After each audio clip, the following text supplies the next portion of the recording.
Hello friends, welcome to Water Power channel. Today we are discussing the most important topic in WTP, that is water treatment plant, that is called regeneration. Regeneration of DM plant vessels. So this is going to be very important topic guys, because the vessels like SAC, SBA, MB, WAC, WBA, these vessels are very important in WTP. तो चलिए friends, आज हम समझ लेते हैं regeneration SAC, SBA, MBA और WAC, WBA. अगर आप DM प्लांट में काम करते हैं तो ये सारे वेसल के बारे में आपको मालूम रहेगा. ज़्यादातर WAC, WBA ये बॉडीज़ नहीं रहेंगी ज़्यादातर, लेकिन ये तीन जो है SAC, SBA, MB ये तो हर जगह पे मिल जाती है फ्रेंड्स. तो today we are discussing about DM plant regeneration. SAC means what? Strong acid cation. SBA means strong base anion. MB means mixed bed. WAC weak acid cation. WBA weak base anion. So these are the long forms of these body vessels. So each body having different functions. Since we already we are sending the water to DM plant through filtration only. After moving through MGF, through ACF, through RO. So wherever you visit to DM plant, these three cases are compulsory need to come before this DM plant. तो friends, आप कभी भी visit करेंगे तो WTP में MGF, ACF, RO ये तीनों के बाद ही हमारा जो है DM प्लांट आता है. इसका भी एक रीज़न है फ्रेंड्स, क्योंकि जो DM प्लांट में है ना, उधर मेजरली हमारा जो है solid, total dissolved solid remove होते हैं. Dissolved solid. इधर कैसा होता है MGF और SM में टोटल सस्पेंडेड सॉलिड रिमूव होते हैं. टोटल सस्पेंडेड सॉलिड, इसको हम कहते हैं TDS, इसको हम कहते हैं TSS. तो फ्रेंड्स ये सिंपल है. TSS का मतलब टोटल सस्पेंडेड सॉलिड. इसका नाम से भी आपको पता चलेगा, जो भी पानी में नहीं घुला है उस इम्प्योरिटी को हम TSS बोलते हैं फ्रेंड्स. मतलब जो भी आपको इजीली नॉर्मल आइज से आप देख सकते हो, कभी कभार थोड़े बहुत छोटे भी हो सकते हैं, लेकिन वो पानी में पूरी तरह से घुल नहीं है. जो which all impurities which are not dissolved in water, that type of impurities we call as total suspended solids. In that same way, total dissolved solid, as the name itself says, total dissolved solid means the solids which are already dissolved in water. मतलब जो पानी में घुल चुके हुए पदार्थ हैं उसको हम टोटल डिजॉल्व सॉलिड बोलते हैं. एक्चुअली जो RO प्लांट होता है ना फ्रेंड्स, RO में भी हमारा जो है TDS ही रिमूव होता है, मतलब टोटल डिजॉल्व सॉलिड. क्योंकि जो इसका जो पोर साइज होता है ना फ्रेंड्स, 0.001 माइक्रोन टू 0.0001 माइक्रोन तक रहता है फ्रेंड्स. तो माइक्रोन साइज मतलब pore size of the RO membranes will be this much. So in general all minerals are greater than this pore size. It means friends the mineral size is always greater than this, so that all minerals will not pass through RO membrane. So that's why RO can also be treated as TDS filter. So friends, RO के माध्यम से हम TDS को भी कम कर सकते हैं, क्योंकि जो मिनरल्स का पोर साइज होता है वो पोर साइज क्या होता है 0.001 और 0.001 माइक्रोन से ज़्यादा रहता है फ्रेंड्स. तो चलिए आज हम मेन रीजनरेशन के बारे में बात करते हैं. क्यों हम रीजनरेशन करते हैं और किस लिए और कैसे करते हैं रीजनरेशन. तो फ्रेंड्स SAC, SBA, MB इधर क्या रिमूव होता है मेजरली TDS, मतलब total dissolve solid. Total dissolve solid मतलब कुछ भी नहीं है फ्रेंड्स, मिनरल्स. जो भी मिनरल्स रहेंगे ना पानी में उसको हम फिल्टर करने के लिए DM प्लांट का यूज होता है. DM मतलब डीमिनरलाइजेशन प्लांट. जो मिनरल्स है उसको हम रिमूव कर रहे हैं, इसलिए हमको उसको डीमिनरलाइजेशन बोलते हैं. तो चलिए, कभी भी फ्रेंड्स मिनरल्स जो है वो कभी भी दो, एक कैटायन और एक एनायन को बॉन्ड करके जो बना होता है वही उसी को हम मिनरल कहते हैं. आप इधर एग्जांपल देख सकते हो, सोडियम क्लोराइड, इसमें Na+ रहेगा, Cl- रहेगा. मैग्नीशियम सल्फेट, इसमें भी Mg प्लस रहेगी, SO4 2 माइनस और माइनस रहेगा। Calcium chloride Ca2 plus Cl minus, calcium chloride, calcium carbonate Ca2 plus CO3 2 minus. तो ये रहेगा sodium chloride, magnesium sulphate, calcium chloride, calcium carbonate. तो सिंपल है फ्रेंड्स, इसी तरह से आपको बहुत सारा मिनरल्स मिलेंगे, लेकिन हम यहाँ इधर 4 एग्जाम्पल ले रहे हैं। तो we are taking here only 4 examples. Same in that same way there are multiple और plenty of minerals are there which we need to remove before they pass to the boiler. Why we need to remove this minerals? Minerals को हम क्यों remove करना चाहते हैं? अगर ऐसे ही हम छोड़ देते हैं तो क्या फ़र्क पड़ेगा फ्रेंड्स? ये भी जो मिनरल है ना, अगर हम ऐसे ही छोड़ देंगे तो नॉर्मल प्रेशर में एक बॉयलर आप देख सकते हो कि एक नॉर्मल प्रेशर मतलब वेरी लो प्रेशर बॉयलर में चलेगा, क्योंकि उसमें प्रेसिपिटेट नहीं हो पाएंगे। लेकिन हाई प्रेशर बॉयलर और हाई टेम्परेचर बॉयलर में ये मिनरल्स बहुत नुकसानदायक होती है फ्रेंड्स, क्योंकि ये अगर बॉयलर ट्यूब में जाएंगे, आप इधर देखिए, समझ लीजिए एक बॉयलर ट्यूब है, इसके अंदर जो भी ये मिनरल्स ऐसे ही जाएंगे तो at about 450 about degree Celsius, 450 degree Celsius के बाद क्या होता है, इसका जो प्रेसिपिटेशन चालू होता है फ्रेंड्स। मतलब सोडियम क्लोराइड जो है ना, सोडियम अलग होता है और क्लोरीन अलग होता है, और जो प्रेसिपिटेट होके किधर सरफेस के ऊपर बैठने लगते हैं। तो over the time period these minerals can generate scale inside the tube. क्या होता है, अगर ये प्रेसिपिटेट ऐसे ही कंटिन्यूसली चलता रहा हो तो ट्यूब के अंतर के हिस्से में क्या होता है, स्केलिंग हो जाता है। अगर स्केलिंग हो गया तो आप कितना भी फर्नेस का टेम्परेचर बढ़ा दो, लेकिन अंदर का पानी जो है गर्म नहीं हो पाएगा। अंदर का पानी गर्म नहीं हो पाएगा तो स्टीम नहीं बन पाएगी, स्टीम नहीं बन पाएगी तो टरबाइन नहीं घूमेगा, टरबाइन नहीं घूमेगा तो हमारा इलेक्ट्रिसिटी नहीं बन सकता फ्रेंड्स। इसलिए हमको क्या करना है, इसको रिमूव करना है। और इससे भी बड़ा रीजन है, अगर मान लीजिए हमको कैसे भी करके 65 kg टेम्परेचर और 65 kg और 450 और 480 डिग्री सेल्सियस का टेम्परेचर हमको स्टीम का लाना है, लेकिन इधर स्केलिंग की वजह से जब हम कितना भी 800-900 डिग्री सेल्सियस का फर्नेस टेम्परेचर बढ़ा देंगे, फिर भी 800 डिग्री सेल्सियस के बाद भी हमारा जो पानी गर्म नहीं होता, उसकी वजह से क्या होता है, ये ट्यूब का भी एक टेम्परेचर का एक क्या बोलते हैं, उसका एक कंट्रोल लिमिट रहता है फ्रेंड्स। उसके हिसाब से क्या होता है, अगर हम ज़्यादा टेम्परेचर देंगे तो ये ज़्यादा गर्म होके ट्यूब पंचर हो जाता है। उस टाइम आपको शट डाउन करना पड़ता है फ्रेंड्स। अगर ट्यूब पंचर हो गया तो हमारा पानी का लीकेज हो जाएगा, टेम्परेचर ड्रॉप हो जाएगा, और भी बहुत तरह के से प्रॉब्लम आ जाएंगी। उसको सॉल्यूशन भी बहुत कॉस्टली रहेगा। इसलिए हमको सेफ वे है, इसको हमको रिमूव करना ही पड़ेगा। सोडियम क्लोराइड ऐसे मिनरल्स को हम रिमूव करना ही पड़ेगा। अब समझ लेते हैं कैसे रिमूव होता है। मैंने आपको पहले से ये बताना फ्रेंड, कैट आयन रीजन में H प्लस आयन रहते हैं, एन आयन रीजन में OH माइनस आयन रहते हैं, और cat plus anion region जो है H प्लस और ON माइनस MP में रहते हैं, मैक्स बेड में। ये तो क्लियर हो गया ना फ्रेंड्स। अगर आपको कुछ भी डाउट रहेगा तो आप कमेंट सेक्शन में पूछ सकते हो, मैं आपको जवाब दे दूंगा। तो चलिए, हमको मान लीजिए हमको एक सोडियम क्लोराइड जो है इसको रिमूव करना है, तो पहले इसको किधर जाता है, SAC में जाता है।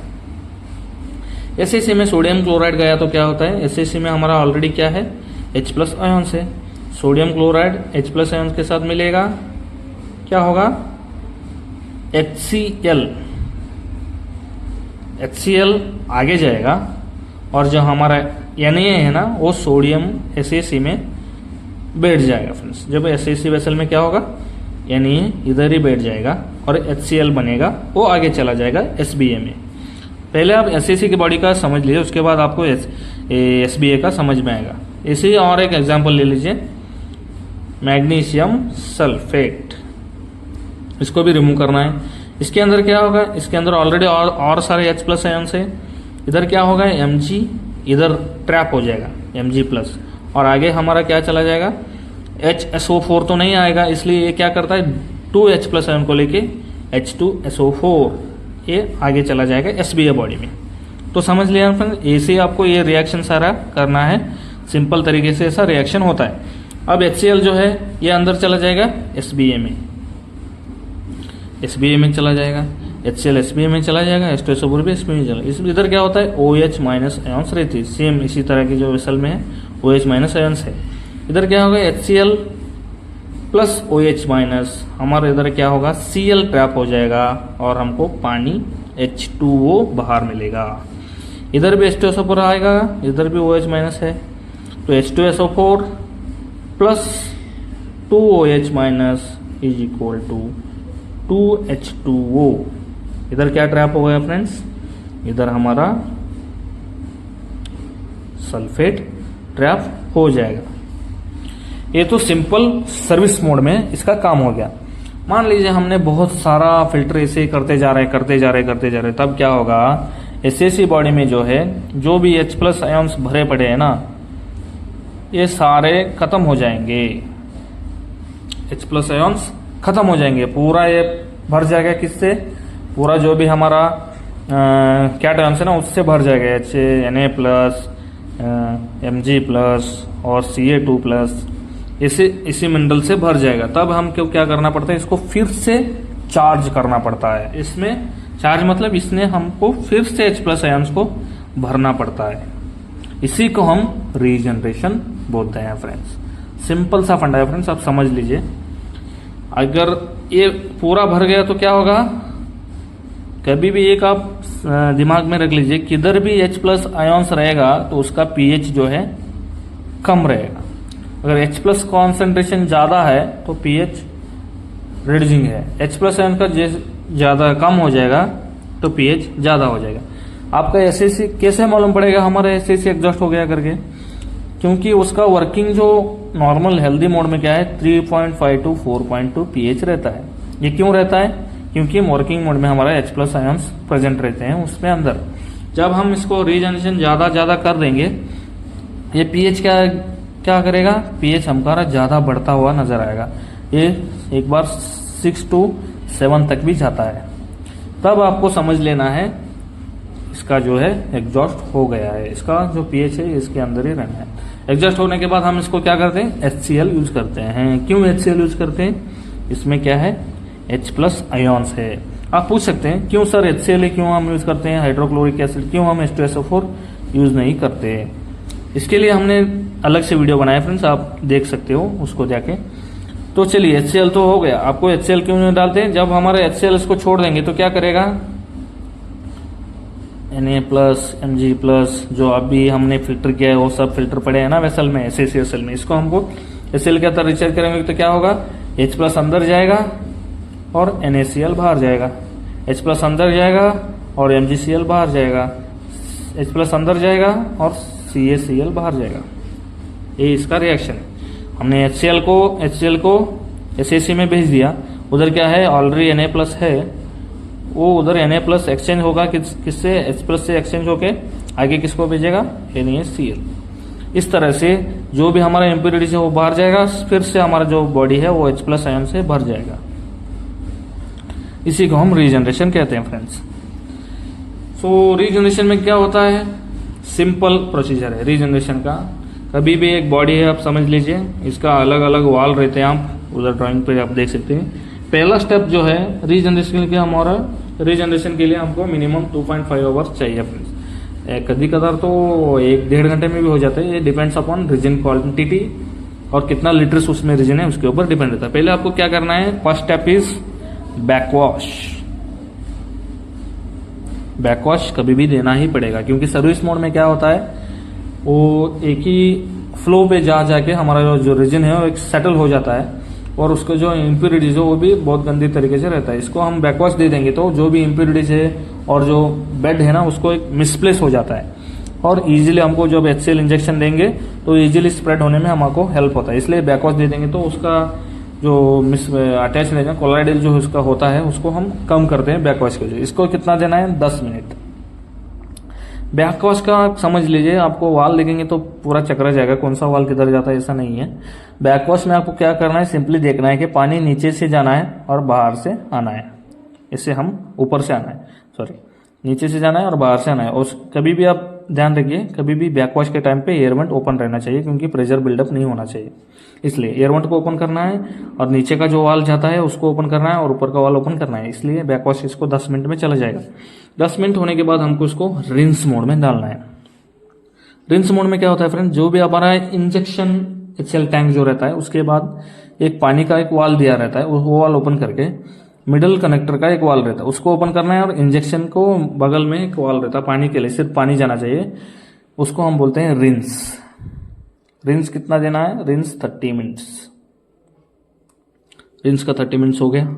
ये रिंस कंटिन्यू जाता रहेगा 30 मिनट्स, उसको एक वैक्यूम क्रिएट होगा, वैक्यूम क्रिएट होगा तो हमारा HCl इंजेक्शन चला जाएगा। रिंस 30 मिनट्स के बाद अब आता है इंजेक्शन। Injection 30 minutes. इंजेक्शन में क्या होता है फ्रेंड्स? इंजेक्शन में जो HCl है ना, उसको हम भेजते हैं रीजन को रिएक्शन के लिए। वो इंजेक्शन वाल को ओपन करना है आपको, हिसाब से 30 मिनट्स को उसको सेटअप करना है आपको, बॉडी के हिसाब से वो चला जाएगा, स्लोली रिचार्ज होता रहेगा 30 मिनट्स के बाद। इंजेक्शन के बाद हम इसको क्या करते हैं? रिंस और रिंस करते हैं 30 मिनट्स के लिए। फिर इंजेक्शन वाल को बंद करना है 30 मिनट्स के लिए, उसको फिर से रिंस देना है और स्लोली रिएक्शन टाइम उसका खत्म हो जाएगा। उसके बाद आपको फास्ट रिंस देना है। फास्ट रिंस में क्या होता है? पानी ऊपर से गिरता है और नीचे से बाहर आता है। फास्ट रिंस कब तक देना है? जब तक आपका pH 3.5 to 4.2 नहीं आता, तब तक आपको देखना है फ्रेंड्स। और यूजुअली कहीं कहीं जगह पे SAC के आउटलेट में भी हार्डनेस कम आता है, हार्डनेस नील आ जाता है, लेकिन हार्डनेस के बगैर भी आप देख सकते हैं। pH हमारा आ गया तो हो गया। हार्डनेस इसका कितना रहेगा? 2 ppm से लेस देना है। 2 ppm से लेस रहेगा तो हम इसको ऑनलाइन दे सकते हैं, SBA को ऑनलाइन दे सकते हैं। तो ये था simple procedure of regeneration friends. Backwash 10 minute का देना है, रिंस 30 मिनट्स देना है, इंजेक्शन 30 मिनट्स देना है, फिर से रिंस 30 मिनट्स देना है, और उसके बाद फास्ट रिंस। फास्ट रिंस कब तक देना है? जब तक उसका लाइन पर नहीं आ जाए। कभी कभार ये लाइन पर जल्दी नहीं आ जाता है तो इसका मालूम पड़ लेंगे हमारा जो रीजनरेशन है वो अच्छे से नहीं हुआ है, इसलिए वो लाइन पर जल्दी नहीं आता। मैक्सिमम 10 मिनट में वो लाइन पर आ जाना चाहिए। और कभी भी ये ऐसा ही pH को ही नहीं देखना है। कभी भी आपको DM प्लांट का जो मैन्युफैक्चरर है वो आपको एक फैक्टर दिया होगा, उसको हम बोलते हैं OBR। OBR का मतलब होता है फ्रेंड्स आउटपुट बिफोर रीजनरेशन। मतलब वो आपको एक फिगर देता है कि मान लीजिए 400 m3, मतलब ये जो कैपेसिटी है ना SAC का, उसको 400 m3 एक बार फिल्टर हो गया तो इसको कंपलसरी रीजनरेशन करना है। तो आप इन सेफ वे आप एक मान के चलिए 400 m3 कभी भी फिल्टर हो गया तो पानी आपको सेफ वे में उसको रीजनरेशन करना है, तभी आपको अगले 400 m3 तक वो चलेगा। ऐसा ही रहता है फ्रेंड्स। सिंपल ऐसा ही SBA का भी है। वो भी इधर जो Na plus Mg plus Ca plus है ना, इसकी जगह हमको Cl माइनस Cl माइनस और OH माइनस ऐसा CO3 2 माइनस ऐसा ही रहेगा। आपको उसके बारे में भी जानकारी चाहिए तो आप हमको कमेंट सेक्शन में मैसेज कर दीजिए, हम उसका भी एक अलग से वीडियो बना देंगे फ्रेंड्स। अगर आपको ये वीडियो नॉलेजेबल और कुछ भी हेल्प हुआ होगा तो प्लीज़ हमारे चैनल को सब्सक्राइब करिए और कमेंट करिए, लाइक करिए, शेयर करिए। Thank you so much for watching. Have a good day.